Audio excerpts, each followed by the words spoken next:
আচ্ছা গতদিন বা মানে আমাদের যে প্রথম ক্লাস ছিল অ্যালকেন দিয়ে আমরা শুরু করেছিলাম। আমরা কি কি পড়েছিলাম সেটা প্রথমে একটু দেখে নিই। অ্যালকেন কাকে বলে? নামকরণের ক্ষেত্রে এই যে আইসো, নিও এগুলো বা এন অ্যালকেন এগুলো হচ্ছে মানে লক্ষণীয় ব্যাপার। এই বইটার নাম জন্য কি ম্যাডাম? বইটার নাম হচ্ছে 2000 সলভড প্রবলেমস। মেইন বই হচ্ছে organic chemistry by Arun Bahl and BS ভল। ঠিক আছে, ওই বইয়ের একটা সলিউশন আছে 2000 solved problems in organic chemistry by Arun Bahl and BS ভল।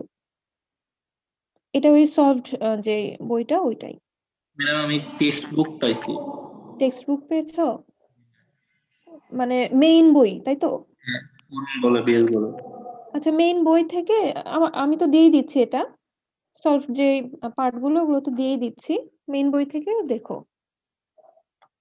ঠিক আছে, এখানে মানে বিষয় কি যে অনেক প্রশ্ন আছে, সলভ প্রবলেম গুলো তো অনেক প্রশ্ন দেওয়া আছে, সেই ক্ষেত্রে ছাত্রদের সুবিধা হয় এটাই।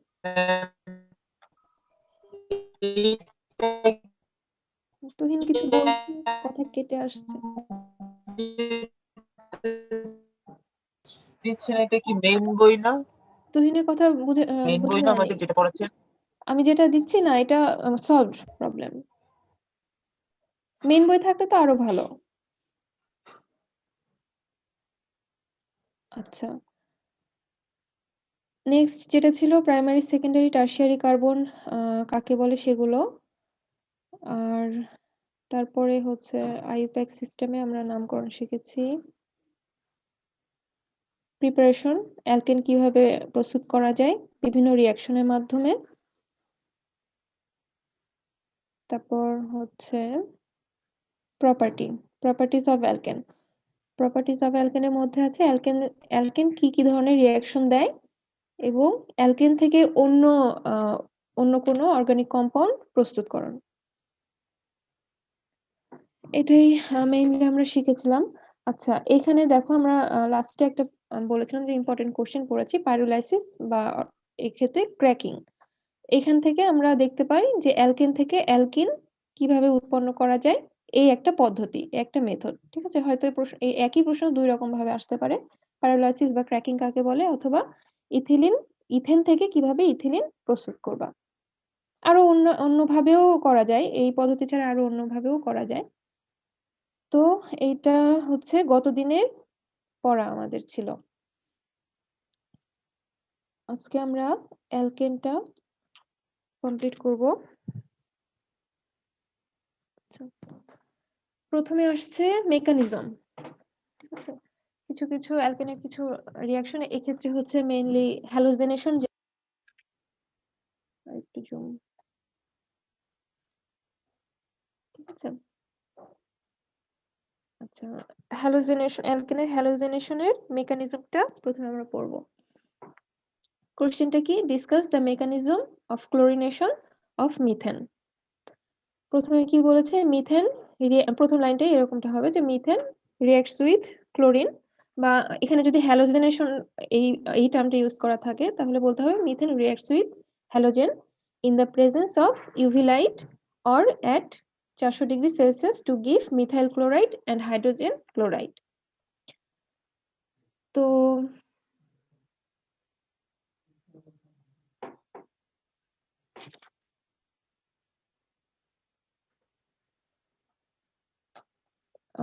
রিঅ্যাকশনটাকে আর একটু বিস্তারিতভাবে লিখেছে এখানে, প্রথমে ইকুয়েশন দ্বারা লিখেছে।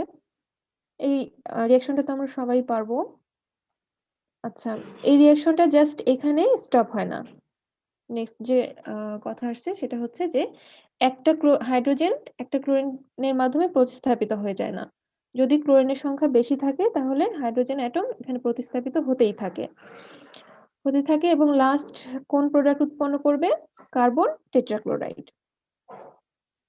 ঠিক আছে, আচ্ছা এখন যদি আচ্ছা এখানে আমাদের রিঅ্যাক্ট দুইটা, কোন দুইটা? মিথেন একটা আর হচ্ছে ক্লোরিন। যদি মিথেনের হচ্ছে অ্যামাউন্ট বেশি থাকে তাহলে মেজর প্রোডাক্ট হবে কি? এইটা, অর্থাৎ মিথাইল ক্লোরাইড। ঠিক আছে, আর যদি ক্লোরিনের আধিক্য থাকে সেক্ষেত্রে কার্বন টেট্রাক্লোরাইড এই প্রোডাক্টটা পরিমাণ হবে বেশি, উৎপাদের পরিমাণ হবে বেশি। আচ্ছা, মেকানিজমে ম্যাম এখানে কি সবগুলা তৈরি হওয়ার সম্ভাবনা আছে? হ্যাঁ হ্যাঁ, সবগুলোই তৈরি হবে, সবগুলোই তৈরি হবে। এখানে মেজর প্রোডাক্ট বা মাইনর প্রোডাক্ট কোনটা সেটা, ঠিক আছে। যদি মিথেন বেশি দেওয়া হয় মেজর প্রোডাক্ট হবে এটা, যদি ক্লোরিন বেশি দেওয়া হয় তাহলে মেজর প্রোডাক্ট হবে এটা। বাকি মাঝামাঝি যেই প্রোডাক্ট গুলো আছে এগুলো উৎপন্ন কম হবে, মানে পার্সেন্টেজটা কম থাকবে, এতটুকুই। এটুকুটা গেল হচ্ছে জাস্ট জেনারেল ডিসকাশন, ঠিক আছে। ক্লোরিনেশন বলো বা হ্যালোজেনেশন বলো, এটা অ্যালকেনের হ্যালোজেনেশনের একটা জেনারেল ডিসকাশন, এইটুকুটা। এখন আসছে মেকানিজম। মেকানিজমকে হচ্ছে 3টা স্টেপে ভাগ করা হয়েছে। Chlorination of methane takes place by a free radical mechanism. Following steps. 3টা স্টেপে ভাগ করা হয়েছে। প্রথমে কি চেইন ইনিশিয়েশন স্টেপ। ইনিশিয়েশন মানে হচ্ছে শুরু হচ্ছে, শুরু যে হবে, হ্যাঁ, সেই সেই যে শুরু করার যে স্টেপটা সেটা কি। তো ইনিশিয়েশন স্টেপে কি হয়, ক্লোরিন মলিকিউল আছে সেটা ইউভি লাইটের উপস্থিতিতে অথবা আমরা এর আগে দেখেছি কি প্রথম লাইনটাই পড়েছিলাম 400°C অথবা ইউভি লাইটের উপস্থিতি, এর উপস্থিতিতে ক্লোরিন মলিকিউল হচ্ছে ভেঙে যায় এবং ফ্রি রেডিকাল উৎপন্ন করে, ঠিক আছে। তো ইনিশিয়েশন হয়ে গেল, শুরু হয়ে গেল রিঅ্যাকশনটা। নেক্সট হচ্ছে chain propagation step. Chain propagation step বলতে যে হচ্ছে অন্তর্বর্তীকালীন। হ্যাঁ, প্রোপাগেশন বলতে যে এগিয়ে যাচ্ছে। চেইন বলতে কি, এটা সাধারণত পলিমারের ক্ষেত্রে এই চেইন কথাটা বেশি ব্যবহার করা হয়। এখানে আমাদের ফোকাস করার বিষয় হচ্ছে প্রোপাগেশন, অর্থাৎ এই যে ফ্রি রেডিকালটা উৎপন্ন হচ্ছে রিঅ্যাকশন করে করে করে করে যে মধ্যবর্তী বা মেজর প্রোডাক্ট গুলো উৎপন্ন করছে, এটা হচ্ছে আমাদের সেই প্রোপাগেশন স্টেপ। এখানে আমরা খুব সহজে একদম সিম্পল একটা মেকানিজম, ফ্রি রেডিকালটা অ্যাটাক করবে যে মিথেনের, আচ্ছা, 2 ভাগে যদি ভাগ হয়ে যায়, সম্ভবত এখানে পজিটিভ নেগেটিভ প্রান্ত যদি তৈরি হয় তাহলে এখান থেকে হাইড্রোজেনকে সে প্রতিস্থাপিত করে নেবে। প্রতিস্থাপিত করে হাইড্রোজেন ক্লোরাইড উৎপন্ন করবে এবং মিথাইল ফ্রি রেডিকাল উৎপন্ন করবে। সেই মিথাইল ফ্রি রেডিকাল আরো ক্লোরিন যে মলিকুল গুলো রয়েছে তাকে অ্যাটাক করবে এবং আরো ক্লোরিন ফ্রি রেডিকাল উৎপন্ন করবে। এবং সাথে সাথে তো যে মিথাইল ক্লোরাইড বলো বা ডাইমিথাইল ডাইক্লোরোমিথেন উৎপন্ন হতে পারে, সেই মধ্যবর্তী প্রোডাক্ট গুলো উৎপন্ন হবে। এটা হচ্ছে চেইন প্রোপাগেশন স্টেপ। লাস্ট হচ্ছে রিঅ্যাকশনটা তো শেষ হতে হবে, সেটা হচ্ছে চেইন টার্মিনেশন স্টেপ। টার্মিনেশন স্টেপে হচ্ছে রিঅ্যাকশনটা কমপ্লিট হয় বা শেষ হয়। শেষ হবে কখন, যদি কোনো ফ্রি রেডিকাল থেকে যায় তাহলে তো রিঅ্যাকশন ঘটতেই থাকবে, ঠিক আছে। তো এই রিঅ্যাকশনটা এন্ড হবে কিভাবে, যে কোনো 2টা ফ্রি রেডিকাল তারা কম্বাইন করবে। 2টা ক্লোরিন ফ্রি রেডিকাল হতে পারে, বা 2টা হচ্ছে একটা ক্লোরিন ফ্রি রেডিকাল, একটা হচ্ছে মিথাইল ফ্রি রেডিকাল, এরা দুজন কম্বাইন করতে পারে, অথবা 2টা ভিন্ন মিথাইল ফ্রি রেডিকাল দুজন কম্বাইন করে চেইন টার্মিনেশন স্টেপটা কমপ্লিট করবে। এই হচ্ছে সিম্পল মেকানিজম, অ্যালকেনের হ্যালোজেনেশন যে রিঅ্যাকশনটা আছে সেটার মেকানিজম। লাস্টে একটা কথা আছে যে once the methyl chloride is formed it can also be attacked by chlorine free radicals, subsequent products are obtained as follows. যেটা মাঝখানে বলছিলাম বা এই প্রোপাগেশন স্টেপে বলছিলাম, এখানে জাস্ট একটা হাইড্রোজেন প্রতিস্থাপিত হয়েছে, এখানে দেখিয়েছে 2টা বা ম্যাম এখানে কি ইউভি রে প্রেজেন্ট থাকবে? হ্যাঁ, এই রিঅ্যাকশনটা অবশ্যই আলো অথবা হিটের উপস্থিতিতে থাকতে হবে। আচ্ছা, এটা আর একটা important question, conformational isomer. Write a note on conformational isomer. আচ্ছা, আমরা প্রথমে একটা সংজ্ঞা পড়ি। Free rotation is possible around, আচ্ছা আমি এটা একটু পরে বোঝাচ্ছি, হ্যাঁ, আমি আগে জিনিসটা জাস্ট একটু রিডিং করে নাও। Free rotation is possible around carbon carbon single bond. আমরা পড়ছি অ্যালকেন, অ্যালকেনে থাকে কার্বন কার্বন সিঙ্গেল বন্ড। আচ্ছা, এই যে কার্বন কার্বন সিঙ্গেল বন্ড আছে, এইটার সাপেক্ষে এই কার্বন অথবা এই কার্বনের সাপেক্ষে এই কার্বন রোটেট করতে পারে। ঠিক আছে? এই যে free rotation is possible around carbon carbon single bond, arrangements of a molecule that can be obtained by rotation around carbon carbon single bonds are called conformational isomers or conformation. তাহলে conformation কাকে বলে বা কনফরমেশনাল isomer কাকে বলে? Carbon carbon single বন্ডের রোটেশনের মাধ্যমে মলিকুলের যে বিভিন্ন অ্যারেঞ্জমেন্ট আমরা পাবো সেটাকে বলছে কনফরমেশনাল আইসোমার। এটা একটু উদাহরণ দেখে নিই আমরা, নয়তো এই মধ্যে কথাগুলো বুঝতে পারবা না। আচ্ছা, এটা দেখি আর কোনো ইয়ে আছে নাকি। না।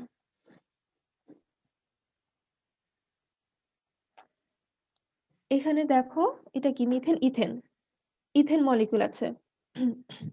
বুঝতে পারছো তো? এই মাঝে এখানে কার্বন লেখা নাই, কিন্তু এটা হচ্ছে একটা ইথেন মলিকুলের স্ট্রাকচার। ঠিক আছে? এখন কনফরমেশনাল আইসোমার কিভাবে হবে? দেখো, এই হাইড্রোজেন বরাবর এই হাইড্রোজেন আছে, এই হাইড্রোজেন বরাবর এই হাইড্রোজেন আছে, আর ডান পাশের এই হাইড্রোজেন বরাবর এই হাইড্রোজেনটা আছে। এটা একটা কনফরমেশন হতে পারে। আর একটা দেখো, এখানে একই রকম স্ট্রাকচারটা একই রকম, কিন্তু মলিকুলের মধ্যে যে অ্যাটমগুলোর অ্যারেঞ্জমেন্ট বা মলিকুলটার যে অ্যারেঞ্জমেন্ট সেটা দুইটার ক্ষেত্রে ভিন্ন। তাহলে এই দুইটা হলো একজন আরেকজনের কনফরমেশনাল আইসোমার। হাইড্রোজেনে এই হাইড্রোজেন দেখো, এর আগেরটা ছিল এই বরাবর, এখন আছে ঠিক অপোজিটে।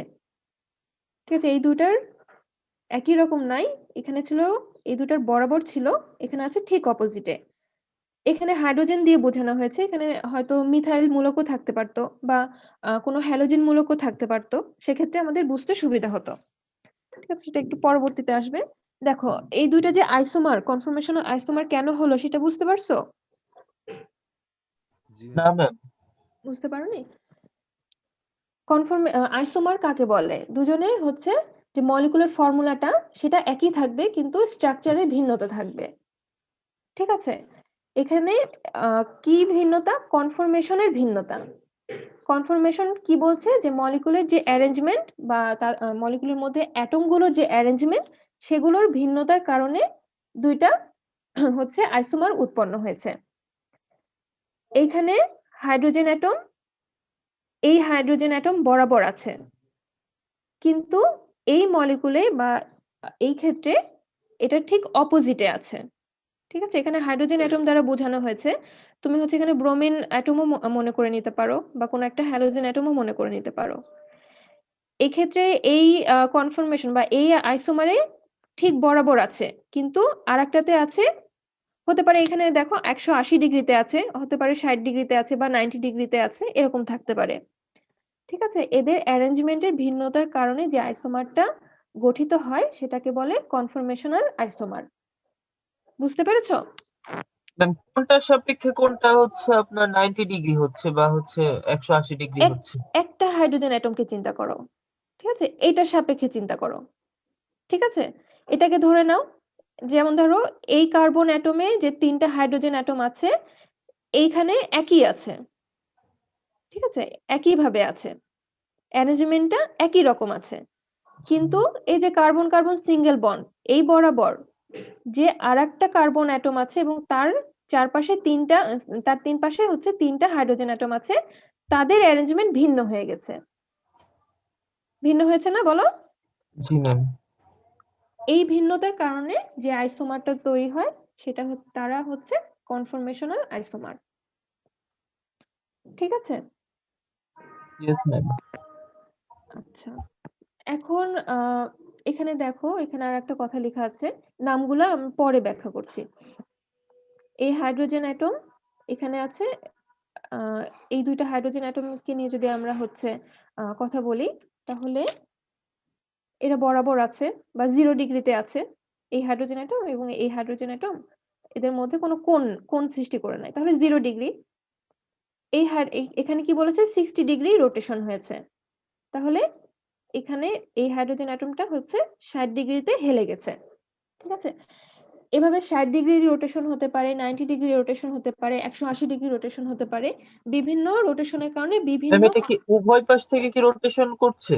না, একটা সাপেক্ষে একটা হতে পারে। এইটা যদি ফিক্সড, যদি হচ্ছে দুইটাই যদি আমি রোটেশন দেখাই, তাহলে তো হচ্ছে বুঝতে পারবো না আমরা, তাই না? কত ডিগ্রিতে হচ্ছে এরা মানে কি বলবো যে কনফার্মেশন হয়ে আছে সেটা তো বোঝা যাবে না। সেজন্য একটা রেসপেক্টে আরেকটাকে দেখানো হয়েছে। জি ম্যাম। ঠিক আছে, তো যেটা বলতে চাচ্ছিলাম যে 60 ডিগ্রি একটা সাপেক্ষে যদি আরেকটা 60 ডিগ্রিতে হয়ে থাকে, তাহলে একটা নাম এক ধরনের কনফার্মেশন, 180 ডিগ্রি হয়ে থাকলে আরেক ধরনের নাম হবে। ঠিক আছে, আচ্ছা, এখন এখানে কিছু কথা লেখা আছে, একটু পড়ি। Let us consider ethane. এখানে কার্বন কার্বন সিঙ্গেল বন্ড আছে। The two methyl groups can rotate about the carbon carbon single bond. As a result, an infinite number of spatial arrangement called conformations of ethane are possible. যেটা বললাম যে 60 ডিগ্রিতেও থাকতে পারে, 30 ডিগ্রিতে থাকতে পারে, বা 180 ডিগ্রি রোটেশন করেও থাকতে পারে। There are two extreme forms. একটা হচ্ছে staggered conformation আর একটা হচ্ছে eclipsed conformation. কোনটা কি বা কত ডিগ্রিতে থাকলে হচ্ছে আমরা স্ট্যাগার্ড বলবো বা কোনটাকে eclipsed বলবো, সেটা আমরা পরবর্তীতে দেখব। They can be represented by a Sawhorse projection or Newman projection as shown in the figure. আচ্ছা, আমরা নিউম্যান প্রজেকশন কাকে বলে, কিভাবে বোঝাচ্ছে একটু দেখি। ঠিক আছে, এটা হচ্ছে মানে বোর্ড ছাড়া বোঝানো খুব কষ্টকর, বুঝছো? মানে তোমাদেরকে একটু কষ্ট করে বুঝে নিতে হবে। ম্যাম আপনি হচ্ছে কলম ব্যবহার করতে পারেন তো? কিসের কলমগুলা? কি কলম? মানে হচ্ছে আপনার স্ক্রিন শেয়ারের ভিতরে যে করে ওখানে আপনি ব্যবহার করতে ও পারেন আচ্ছা, হোয়াইট এগুলো বোর্ড। দেখাতে। জি ম্যাম। হোয়াইট বোর্ড, আচ্ছা দেখি এইভাবে বুঝো কিনা, তারপরে দেখি। ওটা একদম স্ট্রেট লাইন আঁকানো যায় না, একদম বেঁকা বেঁকা এমন এমন একটা অবস্থা হয়, আমার নিজেরই মানে খারাপ লাগে আঁকাতে। আচ্ছা দেখি এটা এভাবে বুঝতে পারো কিনা দেখি, তারপর আমি হচ্ছে হোয়াইট বোর্ডে যাচ্ছি। ঠিক আছে, নিউ প্রজেকশনটা হচ্ছে এই যে ইথেন বা ইথেন বলো বা অন্য কোনো কম্পাউন্ড বলো, অর্গানিক কম্পাউন্ড বলো, এইভাবে স্ট্রাকচারটা কমপ্লিটলি না আঁকিয়ে বা কার্বন কার্বন যে সিঙ্গেল বন্ড এইটাকে এইভাবে লাইন বরাবর না দেখিয়ে একটা একরকম ভাবে একটা পিকচারের মাধ্যমে হচ্ছে প্রকাশ করবে। ঠিক আছে, এটাই হচ্ছে নিউম্যান প্রজেকশন। এই কম্পাউন্ড বা এই স্ট্রাকচারটাকে এইভাবে দেখানো হয়েছে।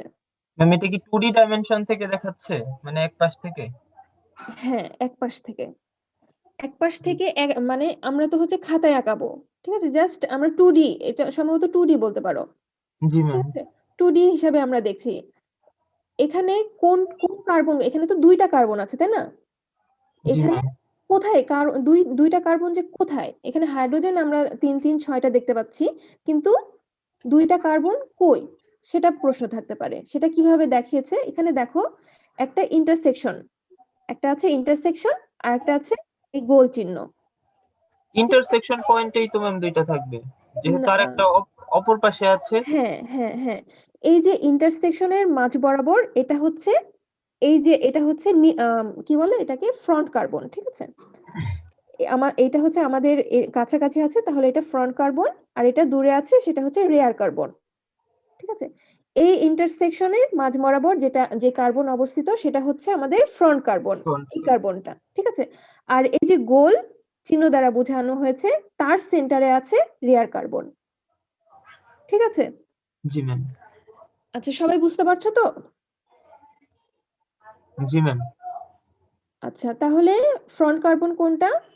আমরা হচ্ছে নিউম্যান প্রজেকশন আঁকাবো কিভাবে, একটা ইন্টারসেকশন দিব, তারপর গোল চিহ্ন দিব, সেই ইন্টারসেকশনের মাঝ বরাবর হচ্ছে আমাদের ফ্রন্ট কার্বন, আর গোল চিহ্নর যে সেন্টার সেটা হচ্ছে সেখানে অবস্থিত আমাদের রেয়ার কার্বন। ঠিক আছে, এখন এখানে ইন্টারসেকশন বরাবর যে হাইড্রোজেন গুলো রয়েছে সেটা হচ্ছে ফ্রন্ট কার্বনের সাথে অ্যাডজাস্ট থাকা হচ্ছে যে হাইড্রোজেন অ্যাটম সেগুলো। এখন দেখো এখানে একটু বাঁকাভাবে হচ্ছে রেয়ার হাইড্রোজেন অ্যাটম গুলোকে দেখানো হয়েছে, কারণ একদম যদি এই বরাবর আসলে থাকবে এরা এই বরাবরই, ঠিক আছে, কিন্তু একটু বাঁকাভাবে দেখানো হয়েছে যেন বোঝা যায় যে ওই কার্বন অ্যাটমের সাথে হাইড্রোজেন আছে নাকি ব্রোমিন আছে নাকি আরো অন্যান্য মিথাইল মূলক আছে বা ইথাইল মূলক আছে, সেগুলো মূলক আছে, ঠিক আছে। তো রেয়ার কার্বনের সাথে যুক্ত থাকা হাইড্রোজেন অ্যাটম গুলো একটু বাঁকাভাবে দেখানো হয়। নিউম্যান প্রজেকশনটা আমরা বুঝতে পারলাম। জি ম্যাম। আচ্ছা, এটা হচ্ছে এক্লিপসড কনফর্মেশন। এক্লিপসড কনফর্মেশন কোনটা? এই যে যারা যখন প্রথমে বললাম যে বরাবর আছে, এই হাইড্রোজেন অ্যাটমের সাথে এই হাইড্রোজেন অ্যাটম একদম বরাবর আছে বা 0 ডিগ্রিতে আছে, সেই কনফর্মেশনটাকে বলা হবে হচ্ছে এক্লিপসড কনফর্মেশন, ঠিক আছে। আচ্ছা, এখন এই হাইড্রোজেন অ্যাটমের সাপেক্ষে এই হাইড্রোজেন অ্যাটমটা চিন্তা করো আছে হচ্ছে 60 ডিগ্রি রোটেশন করে, ঠিক আছে। 60 ডিগ্রি রোটেশন করে থাকে যদি, তাহলে সেটা হয় স্ট্যাগার্ড কনফর্মেশন। সেটাকে এইভাবে প্রকাশ করা হয়, ঠিক আছে। আচ্ছা, আচ্ছা, এখানে একটা সিম্পল ভাবে বলা হয়েছে যে প্রথম আমি যেটা বললাম, ইন্টারসেকশনে ফ্রন্ট কার্বন, রেয়ার কার্বনটাকে প্রকাশ করা হয় হচ্ছে গোল চিহ্ন দ্বারা। এক্লিপসড কনফর্মেশন 0 ডিগ্রি, দুইটা মূলক হচ্ছে দুইটা কার্বন কার্বন কার্বন সিঙ্গেল বন্ডে সাথে যুক্ত থাকা অ্যাডজেসেন্ট হচ্ছে দুইটা মূলক হচ্ছে 0 ডিগ্রিতে থাকবে, একটা সাপেক্ষে আরেকটা 0 ডিগ্রিতে থাকবে। স্ট্যাগার্ড কনফর্মেশনে 60 ডিগ্রিতে থাকবে। আচ্ছা, a rotation of 60 degree converts a staggered conformation into an eclipsed conformation or vice versa. Rotation by an angle between 0 and 60 degree generates one of the many other arrangements. Eclipsed conformation এটা কি ma'am সবসময় 60 degree হবে নাকি 45 বা অন্য কোনো degree হইতে পারে? এটা স্ট্যাগার্ডটা, এক্লিপসড একদম 0 ডিগ্রি, ঠিক হ্যাঁ আছে। জি ম্যাম। স্ট্যাগার্ডটা হচ্ছে 60 ডিগ্রি, এবং তুমি যেটা বলছো না যে 60 ডিগ্রিতেই থাকবে নাকি 45 ডিগ্রিতে থাকবে, তা জি ম্যাম। এই লাইনটা আসছে এখানে, ওই প্রশ্নের উত্তরটা আসছে এইটুকুর মধ্যে। দেখো কি বলেছে, তোমার প্রশ্নের উত্তর এখানেই দেওয়া আছে। Rotation by an angle between 0 degree and 60 degree generates one of the many other arrangements in between the staggered form and the eclipsed form, ঠিক আছে। এক্লিপসড ফর্ম এবং স্ট্যাগার্ড ফর্ম কনফর্মেশনের মধ্যে বিভিন্ন অ্যারেঞ্জমেন্ট হতে পারে। Such an arrangement lying anywhere between the two forms is called skew conformation, ঠিক আছে। 0 degree থেকে 60 ডিগ্রির মধ্যবর্তী যে কোনো অ্যাঙ্গেলেই থাকুক, তাদের সেই কনফর্মেশন গুলোর নাম দিব আমরা হচ্ছে স্কিউ কনফর্মেশন, ঠিক আছে। আচ্ছা, এরপর আসছে স্ট্যাবিলিটি।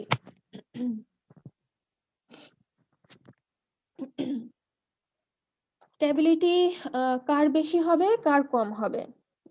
আর স্ট্যাবিলিটির থেকে আমরা কি বলতে পারি যে নেচারে এর অ্যাবান্ডেন্সটা কি পরিমাণে হবে? অ্যাবান্ডেন্স বলতে কোনটা বেশি পরিমাণে থাকবে, ঠিক আছে।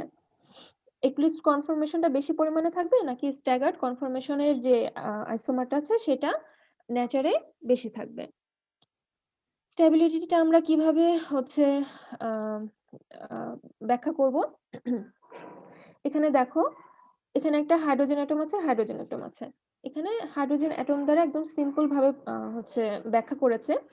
এখানে অন্য কোনো মূলকও থাকতে পারতো, বড় কোনো মূলক, মিথাইল মূলক, ইথাইল মূলক, ঠিক আছে, বিউটাইল মূলক ইত্যাদি, অথবা কোনো হ্যালোজেন মূলক থাকতে ম্যাম পারতো। কার্বন তো দুইটাই থাকবে এটার জন্য না? হ্যাঁ হ্যাঁ হ্যাঁ হ্যাঁ, এবং কার্বন কার্বন সিঙ্গেল বন্ডের জন্য এটা প্রযোজ্য, ঠিক আছে, অ্যালকেনের জন্য প্রযোজ্য, ডাবল বন্ড ট্রিপল বন্ডের জন্য না।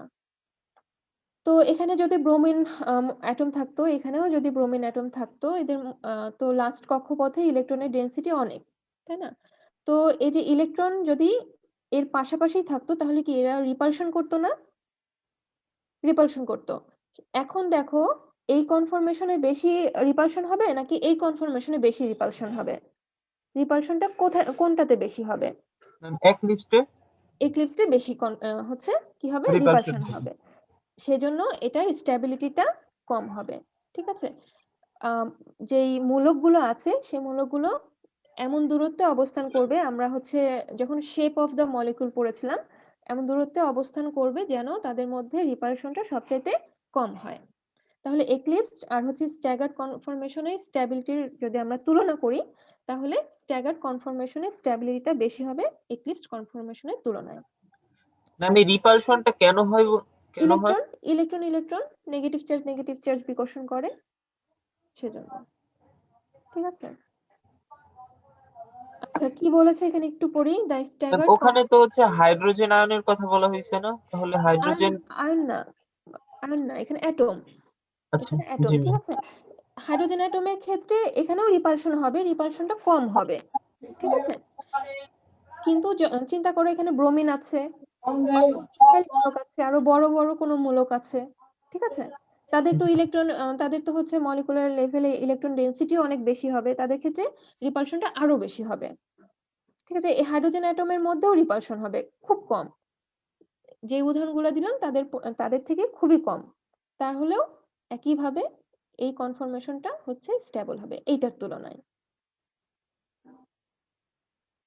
আচ্ছা আচ্ছা, একটু বইতে কি বলা আছে একটু বুঝে নিই। The staggered conformation is the most stable and therefore most abundant, নেচারে বেশি পাওয়া যায়। The eclipsed conformation is the least stable and least abundant.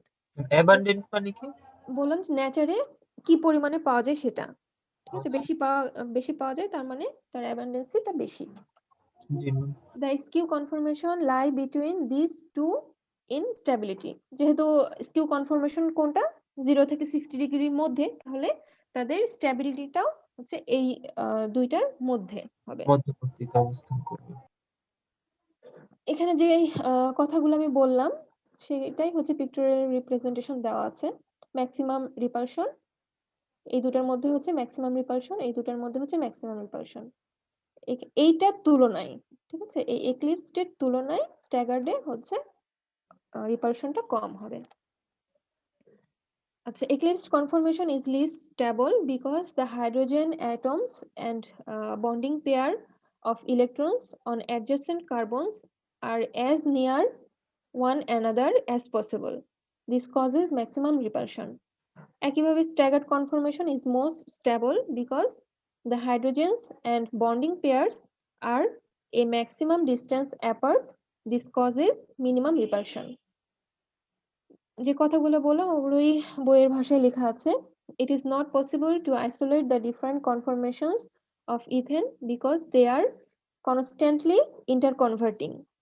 ঠিক আছে, এই দুটার মধ্যে আলাদা করে এদেরকে হচ্ছে আইসোলেট করা যায় না, একটা থেকে আরেকটা থেকে আরেকটা হয়েই চলেছে, কনভার্ট হয়েই চলেছে। আচ্ছা, এরপর কি আসছে যে হোয়াট আর কনফরমেশনাল আইসোমার্স, আমরা সংজ্ঞা পড়েই ফেলেছি প্রথমে। Discuss the ma'am conformational. একটা কোশ্চেন ছিল ম্যাম। হ্যাঁ বলো। ম্যাম যেহেতু আমাদের ওখানে আমরা তো জানি যে হচ্ছে 360 ডিগ্রি হচ্ছে আমাদের টোটাল ডিগ্রি হবে, তাহলে হচ্ছে আমাদের যদি 60 ডিগ্রি যদি আমরা রোটেট করি, পরবর্তীটার সাথে ম্যাম হচ্ছে আমাদের 0 ডিগ্রি চলে আসছে না? তাহলে তো ম্যাম ওখানে রিপালশনের পরিমাণ তো ওখানে বেশি হওয়ার কথা ছিল। এখানে দেখো এটা যখন 60 ডিগ্রিতে তুমি হচ্ছে রোটেট করবা, এটাও 60 ডিগ্রিতে চলে যাবে। এটা যখন 60 ডিগ্রিতে নিবা তখন এটাও 60 ডিগ্রিতে চলে যাবে, ঠিক আছে, বুঝতে পেরেছো? জি ম্যাম। আচ্ছা আচ্ছা, এটা কোশ্চেন এখন দেখি। Discuss the conformational isomer of ethane, এটা অলরেডি পড়লাম। ডিসকাস দ্য কনফরমেশন এখন এন বিউটেন অর্থাৎ এন-বিউটেনের হচ্ছে কনফরমেশনাল আইসোমার ব্যাখ্যা করতে বলেছে। তাহলে প্রথমে আমরা কি করব, কার্বন কার্বন সিঙ্গেল বন্ড দ্বারা যেহেতু প্রকাশ করব এবং দুইটা কার্বন অ্যাটম আমাদের লাগবে, তাহলে বিউটেনকে আমরা এইভাবে প্রকাশ করব। দুইটা কার্বন অ্যাটমের সাথে আমরা বাকি দুইটা মিথাইল মূলক যুক্ত করে দিব, ঠিক আছে। তাহলে এই একটা কার্বনের সাথে একটা কার্বনের একটা তো সিঙ্গেল বন্ড থাকছে, কার্বনের সাথে সিঙ্গেল বন্ড থাকছে, বাকি তিনটা যোজনী দুইটা হচ্ছে হাইড্রোজেন অ্যাটম আর একটা হচ্ছে মিথাইল মূলক। এখানে এটা হচ্ছে আমাদের কোন কার্বন, ফ্রন্ট কার্বন। গোলের এই গোল দাগটার হচ্ছে সেন্টারে আছে রেয়ার কার্বন। তাহলে একইভাবে ডিসকাস করতে বলেছে। প্রথমে হচ্ছে নিউম্যান প্রজেকশনটা দিবা, এক্লিপস কনফরমেশন দিবা, আর হচ্ছে স্ট্যাগার্ড কনফরমেশন দিবা। তারপর ব্যাখ্যা করতে হবে স্ট্যাবিলিটি। ঠিক আছে? কোনটার স্ট্যাবিলিটি বেশি হবে? এ এর বেশি হবে নাকি বি এর বেশি হবে বলো তো? একটু থামো, এখানে একটা ঠিক আছে। বলো তো কোনটার স্ট্যাবিলিটি বি এর বেশি স্ট্যাবিলিটিটা বেশি হবে ম্যাম। বেশি হবে? এটা কি কনফরমেশন? ম্যাম এটা হচ্ছে ওই scared staggered staggered. Staggered conformation. আচ্ছা, একই কথা এখানে লেখা আছে। দেখো এই দুইটা কনফরমেশনের মধ্যে এ দ্বারা যে কনফরমেশনটা বোঝানো হয়েছে সেটা মোর রিপালসিভ ফোর্স হচ্ছে ফেস করবে। আচ্ছা, এখানে আর একটা সংজ্ঞা আছে, সেটা দেখে নিই। আচ্ছা, এখন এই বিউটেনের ক্ষেত্রে কি বলেছে? এ কনফরমেশনে এবং বিউটেনের ক্ষেত্রে, ঠিক আছে, স্ট্যাগার্ড কনফরমেশন অফ ইথেন। এটা তো ইথেন না, এটা হচ্ছে বিউটেন, তাই না? এখানে হয়তো একটু ভুল দেওয়া আছে। Of these two, B is more stable than A. এখন বলছে the methyl groups are at an angle of 60 degree to each other. এখানে this is called Gauche conformation. এখন যদি বলে Gauche conformation কাকে বলে, সেক্ষেত্রে বিউটেনের জন্য এই Gauche conformation। ঠিক আছে? B এর ক্ষেত্রে methyl groups are at an angle of 180 degree, দেখতে পাচ্ছ দুটো আছে হচ্ছে 180 ডিগ্রিতে। এইটার ক্ষেত্রে নামটা হচ্ছে অ্যান্টি কনফরমেশন। ঠিক আছে, বললাম যে বিভিন্ন হচ্ছে ডিগ্রিতে থাকার জন্য বিভিন্ন কনফরমেশন গুলোর বিভিন্ন নাম হয়ে যায়। এগুলো একটু খেয়াল রাখো, ছোট্ট ছোট্ট ম্যাম কোশ্চেন। অ্যান্টি কনফার্মেশন কি বললেন বুঝি নাই। কি বললাম? গজে? Anti confirmation. ও আচ্ছা, দেখো মিথাইল মূলকটা হচ্ছে 60 ডিগ্রিতে আছে, তখন বলছি গজে কনফরমেশন। 180 ডিগ্রিতে থাকলে তখন হচ্ছে অ্যান্টি কনফরমেশন। ঠিক আছে, আচ্ছা, এখন বলো তো এই দুটোর মধ্যে কার হচ্ছে স্ট্যাবিলিটি বেশি হবে? ম্যাম অ্যান্টি কনফার্মেশনেরই তো বেশি হওয়ার কথা, কারণ এখানে আমাদের রিপালশনটা হ্যাঁ, রিপালশনটা বলো। রিপালশনটা ম্যাম হচ্ছে কম হবে এই জন্য। রিপালশনটা কম হবে, হ্যাঁ ঠিক আছে। এখানে একই কথাই লেখা আছে, দেখো the repulsive forces will be greater in A than B due to proximity of the methyl groups in former. আগেরটার ক্ষেত্রে এরা কাছাকাছি আছে, অতএব এদের মধ্যে রিপালশনটা বেশি হবে। Thus conformation B is more stable than A. 1,2 dibromo ethane, এটা দিয়েও একই ব্যাখ্যা করতে বলবে। ঠিক আছে, এটা আরেকটা কোশ্চেন। ঠিক আছে, আমরা অ্যালকেন থেকে এই পর্যন্তই পড়বো।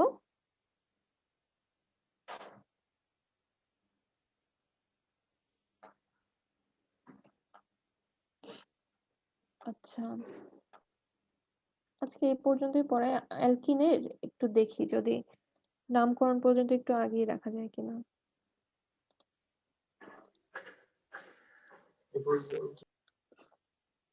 অ্যালকিন থেকে তেমন এখন কিছু তেমন পড়াবো না, জাস্ট একটুখানি আগিয়ে রাখা। অ্যালকিন কাকে বলে বলো তোমরা? অ্যালকিন কাকে বলে? ডাবল বন্ড থাকবে, হ্যাঁ, এমন এমন হচ্ছে কার্বন কার্বন যে ডাবল বন্ড থাকবে। হ্যাঁ, সেই সমস্ত হাইড্রোকার্বন যেখানে হচ্ছে কার্বন কার্বন ডাবল বন্ড দেখা যায় তাদেরকে বলা হয় অ্যালকিন। যেমন উদাহরণ দিবা, ইথিলিন, প্রোপিলিন এখানে দেওয়া আছে এটা। আচ্ছা, নামকরণের কমন সিস্টেমে আমরা জানি দুইটা কার্বন থাকলে হচ্ছে ইথিলিন, তিনটা মিথেন, ইথেন, প্রোপিলিন, তিনটা কার্বন থাকলে প্রোপিলিন। আবার হচ্ছে যে আমরা পড়েছিলাম এন অ্যালকেন পড়েছিলাম, বা আইসো নিও এগুলো পড়েছিলাম, সেই রকমও এখানে থাকতে পারে। আইইউপ্যাক্ট সিস্টেমটা আমাদের হচ্ছে মেইন। এখানে বিভিন্ন স্টেপ অনুযায়ী হচ্ছে আমরা নামকরণটা করব। আচ্ছা, প্রিপারেশনটা আমরা নেক্সট ক্লাসে শুরু করব, বেশি দূর আগাবো না আজকে। আইইউপ্যাক্ট সিস্টেমের স্টেপগুলো একটু পড়ে নিই। আমরা তো এটা অলরেডি জানি, তাই না? তো জাস্ট একটু রিডিং পড়ে নিই। প্রথমে কি বলেছে? আইইউপ্যাক্ট সিস্টেমে বিভিন্ন স্টেপ ফলো করে আমরা হচ্ছে অ্যালকিনের নামকরণ করব। প্রথম স্টেপ কি? Select the longest carbon chain containing the double bond. যেহেতু অ্যালকিনের নামকরণ করছি, তাহলে যদি ব্রাঞ্চ থাকে তাহলে সবচেয়ে এবং কার্বন কার্বন ডবল বন্ড থাকে, তাহলে দেখতে হবে কোন ব্রাঞ্চটা হচ্ছে সবচেয়ে বেশি লম্বা, প্রথমে সেটা সিলেক্ট করতে হবে। দেন কি করতে হবে? Name the parent chain by changing the ending ane. অ্যালকেনের ক্ষেত্রে আমরা কি ইউজ করতাম? লাস্টে এন, যেমন মিথেন, ইথেন, এই কথাগুলো ইউজ করতাম। তো এনটাকে আমরা হচ্ছে বদলে কি রাখবো? ইন। যেহেতু অ্যালকিন সেহেতু নামকরণ হবে প্যারেন্ট, নাম হবে in. Thus, if the longest chain contains 5 carbon atoms, the parent name for alkene is pentene. Next হচ্ছে number the chain so that the carbon atoms of the double bond have the lowest possible number. এখান থেকে বোঝানো যাবে, এটা সম্ভবত এখান থেকে বোঝাতে হবে। স্টেপ 3 তে কি বলেছে? যে লম্বা যে চেইন আমরা হচ্ছে সিলেক্ট করলাম, তারপর সেটাকে নামকরণ করতে হবে। নামকরণ আমরা কোন দিক থেকে শুরু করব? বাম দিক থেকে নাকি ডান দিক থেকে? সেটা ডিপেন্ড করবে কোন দিক থেকে হচ্ছে নাম্বারিং করলে ডাবল বন্ডটা আমাদের তাড়াতাড়ি আসবে। এদিক থেকে করতে গেলে 1 2 3 4 নম্বরে আসতো, এদিক থেকে করতে গেলে 2 নাম্বার কার্বনে আমরা ডাবল বন্ড পাচ্ছি, তাহলে এইটা হবে 1 number carbon. Step 4, indicate the position of the double bond by using the number of the first carbon of the double bond. তাহলে এখানে হচ্ছে প্রথমে নাম আসবে 2. This number is placed immediately before the parent name and is separated from the name by a hyphen. Number দিতে হবে, একটা হচ্ছে হাইফেন দিতে হবে, তারপর যে এখানে যতগুলো কার্বন আছে সেই অনুযায়ী তার নাম্বারিং হবে, সরি তার নামকরণ হবে। Step 5, আচ্ছা, this number is placed immediately before, এটা তো পড়লাম। Step 5, indicate the position and name of the substituent. তারপর হচ্ছে আমাদের কোনটা কত কত নাম্বার কার্বনে হচ্ছে সাবস্টিটিউয়েন্ট গ্রুপগুলো আছে সেগুলো উল্লেখ করে দিলেই আমাদের কাজ কমপ্লিট। ঠিক আছে, নেক্সট ক্লাসে আমরা হচ্ছে অ্যালকিনের প্রিপারেশন থেকে শুরু করব। এক্সামে কি নামকরণের নিয়মগুলো আসতে পারে? না না না, নামকরণের নিয়ম আসবে না, হয়তো নাম দেওয়া থাকবে।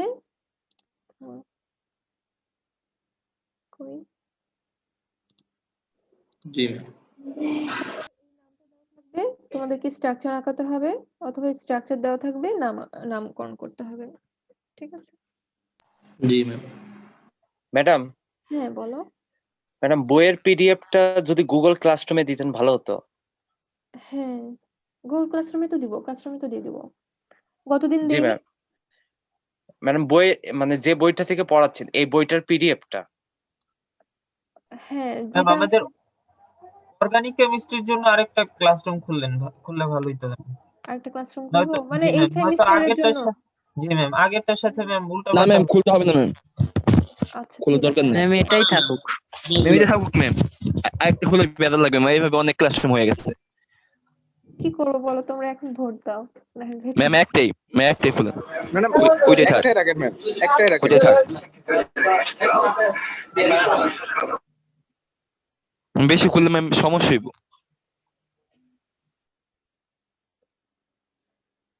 আচ্ছা, দেখি তো গত ক্লাসে দিয়েছিলাম কিনা। গত ক্লাসে কি দিয়েছিলাম প্রথম যে? জি ম্যাম। জি ম্যাম দিয়েছিলেন।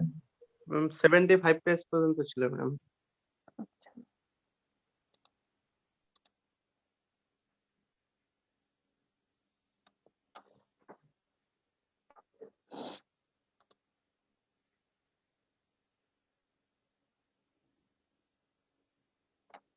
হ্যাঁ দিয়েছিলাম। আচ্ছা, আজকেরটাও দিয়ে দিই।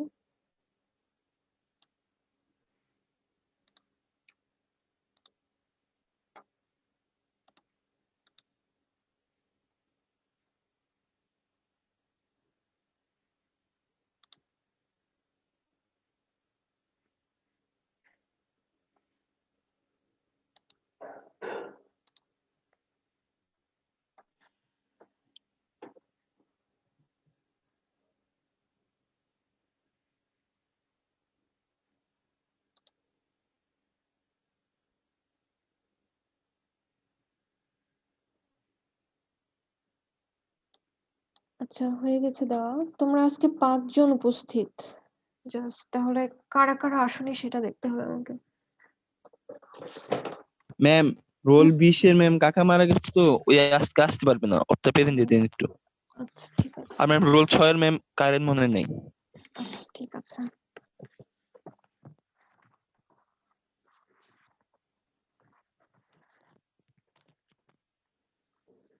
কত তারিখ? 9 তারিখ না?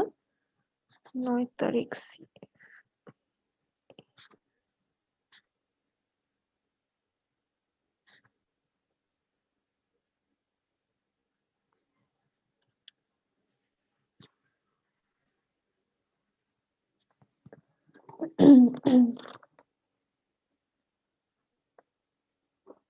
এগুলো যদি একটু পর পর আসতো তাহলে একটু ভালো হতো।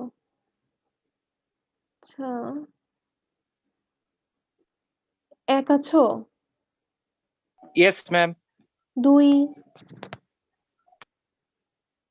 নাই।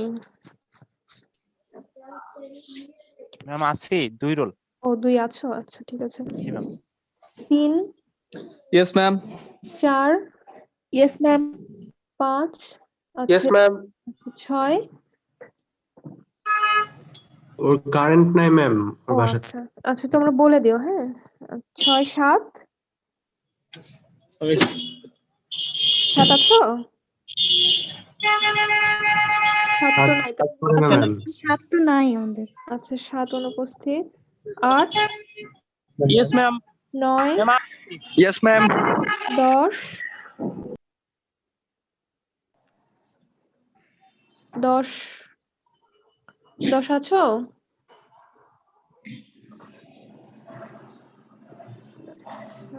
11 Yes, ma'am. 12 yes ma'am. 13 নাই। 14 yes ma'am. 15 Yes, ma'am. 16 yes ma'am. 17 তো নাই মনে হচ্ছে। 17 18 Yes, ma'am. 19 আছে। 20 হ্যাঁ 19 আছে। 20 ও আচ্ছা 20 21 22 Yes, ma'am. আচ্ছা 21 কে 21 অনুপস্থিত দিয়ে দিলাম। 22 তো হলো। 23 Present, ma'am. 24 24 কেন কথা বলে না? এই তো 24 আছে, কথা বলতেছে না Istiaq. 25 yes ma'am. 26 yes ma'am. 27 28 27 কথা বললো না? 27 কথা বললো না তো? 27 নাই নাকি? পরে কথা বলছি তোমার সাথে। 28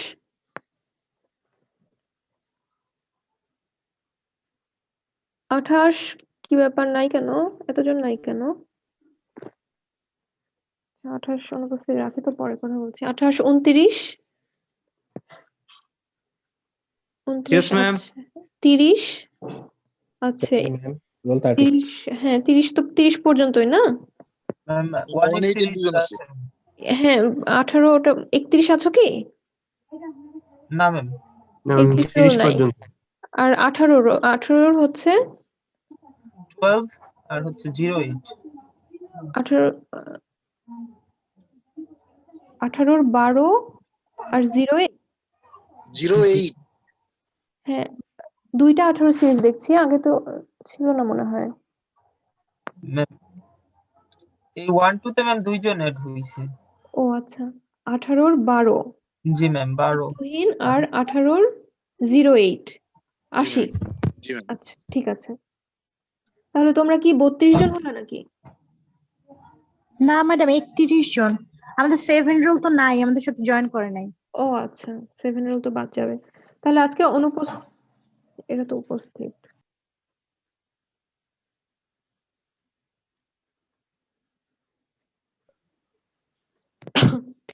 আজকে অনুপস্থিত দেখাচ্ছি হচ্ছে 10 রোল, 13, 17, 21, 27 আর 28।